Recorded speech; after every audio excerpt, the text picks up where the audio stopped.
రాసి మాది చందలూరు, జై పొంగలూరు మండలం చందలూరు. ఇప్పుడు పవన్ గారు చంద్రబాబుని రాజధాని ముంచాడని తిట్టాడా లేదా? మళ్ళీ పాచిపోయిన లడ్లు ఇచ్చాడని బీజేపీని తిట్టాడు, మోడీని తిట్టాడు. ఇలా ఇద్దరిని వాటేసుకొని మోడీ కాడికి పోయాడు. చంద్రబాబు కాళ్ళు పట్టుకున్నాడు.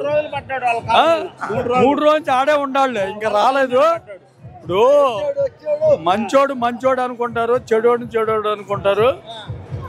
జగను 175 సీట్లు కొట్టుకుంటూ వస్తాడు. దేనికి చంద్రబాబు ఓట్లు వేయాలి? రాజధానికి 33,000 ఎకరము రైతులను అన్యాయం చేసి తుళ్ళూరు, వడ్లమాను, ఉండవల్లి భూములు నాశనం చేశాడు.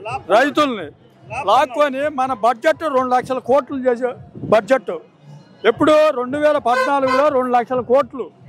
అలాంటిది ఆ భూమి ఆయాల 5 లక్షలు విలువ చేసే భూమి 20 లక్షలకు కొను, 20 లక్షలు పెట్టి కొను, 20 లక్షలు పెట్టి కొను. అప్పుడు 6,600 కోట్లు విలువ చేసేది. 2 లక్షల కోట్లు విలువ చేసే భూమి 2 లక్షల కోట్లు విలువ చేసే బడ్జెట్లో పెట్టావే. 6,600 కోట్లు కట్టలేవా?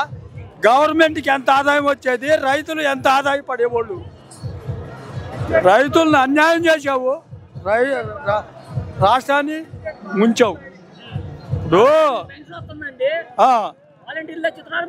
వాలంటీర్లు 5 గంటలకి తలుపు తట్టి లేదు కరోనా వచ్చింది. చంద్రబాబు లోకేష్ పోయి సత్తామని హైదరాబాద్లో కూర్చున్నారు. ఇల్లు తిరిగి వాలంటీర్లు మందులు కావాలా, నిత్యావసర వస్తువులు కావాలా, ఇల్లు తిరిగి తీసుకొచ్చి సప్లై చేసిన వాళ్ళు వాలంటీర్లు. ఆ పవన్ మైండ్ ఉందో లేదో, వాలంటీర్లు అమ్మాయిలు తీసుకెళ్ళి అమ్ముకుంటున్నారని పెట్టాడు. అది దారుణంగా మాట్లాడాడు. ఆయన కర్మ ఆయనే మోస్తాడు.